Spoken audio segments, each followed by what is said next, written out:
Bismillahirrahmanirrahim. Assalamu alaikum. I hope you all are fine and staying safe and happy. I am your history teacher, Ms. Farheen, and I welcome you all to your history class. My dear students, as you know that we are on unit number 3 of your history 6 book. So, और हम इसमें मुख्तलिफ empires को discuss कर रहे हैं in the region of South Asia. सो हम मायूरन empire और कुशान्स को जो है वो डिस्कस कर चुके हैं. गुप्ता एम्पायर जो है वो अंडर डिस्कशन है. हम प्रीवियस लेक्चर में भी गुप्ता एम्पायर की टाइमलाइन और इसके रीजन को मैप से देख चुके हैं. आज हम डिटेल से जो इसमें अचीवमेंट्स हैं उनको डिस्कस करेंगे और इसके फाउंडर के बारे में भी कुछ मजीद जानेंगे. So the SLO under discussion is explain the contributions of the Chandragupta one. So who was Chandragupta one? Basically he was the founder of the Gupta Empire and he founded this empire in 319 in the region of Magadha. मैं अभी आपको map से दिखाती हूँ. And established a dominant political power in northern India. So my dear students, ये पूरी empire है जो कि मुख्तलिफ जो टाइमलाइन इसकी गुप्ता एम्पायर की है उसमें मुख्तलिफ जो एम्परर्स गुजरे, जो रूलर्स गुजरे, उन्होंने इसको एक्सपैंड किया फ्रॉम टाइम टू टाइम. लेकिन चंद्रगुप्ता ने जब इसका स्टार्ट किया, चंद्रगुप्ता वन ने जब इसकी फाउंडेशन रखी, तो ये एक मगाडा रीजन है इस जगह पर. यहाँ इसकी थोड़ा सा स्लाइटली नॉर्दर्न इंडिया की तरफ, वहाँ इसकी जो है वो इसको ओरिजिनेट किया गया, यहाँ इसकी बुनियाद रखी गई. और ये जो जगह है ये प्रेजेंट डे बिहार कहलाती है इंडिया में. सो शुरू में ये जो गवर्नेंस सिस्टम है यहाँ पर वो हाईली सेंट्रलाइज था क्योंकि एक छोटा सा इलाका था. And all the power was exercised by the ruler या महाराजा, जिसको चंद्रगुप्ता वन कहा जाता था.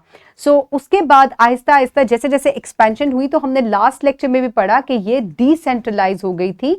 इन्होंने छोटे छोटे जो प्रोविंसेस हैं और गवर्नर्स हैं वो जगह जगह अपॉइंट किए थे to strengthen up the empire, और ताकि जो है वो एम्पायर को सक्सेसफुली जो है, क्योंकि ये बहुत ज्यादा एक्सपैंड हो गई थी, ताकि सक्सेसफुली इसको रूल किया जा सके. So my dear students, expansion of Chandragupta empire, so ये मिलिट्री कॉन्क्वेस्ट के थ्रू जो है ये एक्सपैंड हुई. ना सिर्फ चंद्रगुप्ता वन के दौर में, बल्कि जो आगे मुख्तलिफ एम्परर्स आते गए या रूलर्स आते गए, उन्होंने इसको मिलिट्री कॉन्क्वेस्ट के थ्रू जो है वो छोटे छोटे किंगडम्स जो हैं उनको जो है वो एक्वायर करके इसको एक्सपैंड किया. And establish the Gupta empire as a major political force in India at that time. So अगर पैटर्नेज ऑफ आर्ट और साइंस की बात की जाए, तो इसमें जो कल्चरल कंट्रीब्यूशन है उसमें बहुत से जो स्कॉलर्स हैं और आर्टिस्ट हैं वो इस दौर में आए और उन्होंने कंट्रीब्यूशन की. म्यूजिक, आर्ट और लिटरेचर, ये तमाम चीजें जो है ये हाईली फ्लरिश हुई इस दौर में. और आर्किटेक्चर को भी बहुत जो है उसके ऊपर फोकस किया गया.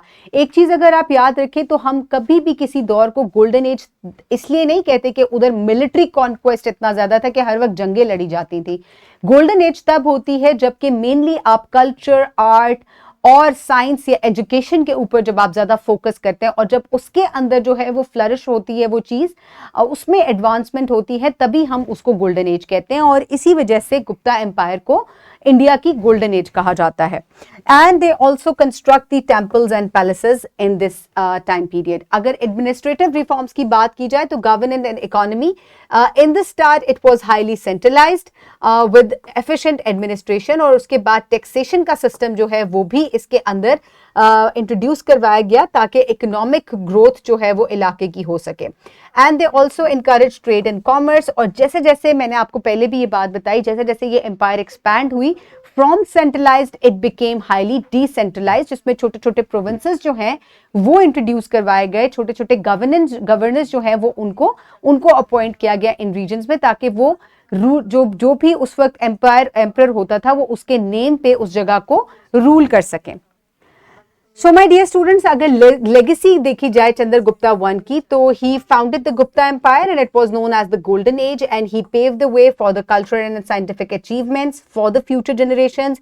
Also established a strong foundation for future rulers like Samudragupta and Chandragupta two also.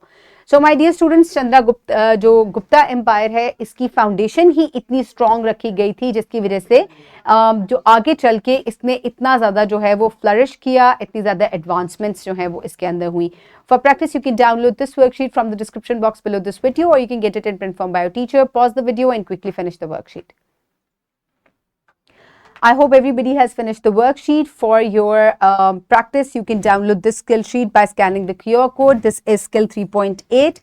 And further, you will complete the homework in which you will write a note on the contributions of Chandragupta I and how it had a lasting impact on India and why. So, my dear students, this was the lesson about Chandragupta, and this chapter has also finished. See you in the next chapter. Have a great day. Thank you so much, and Allah Hafiz.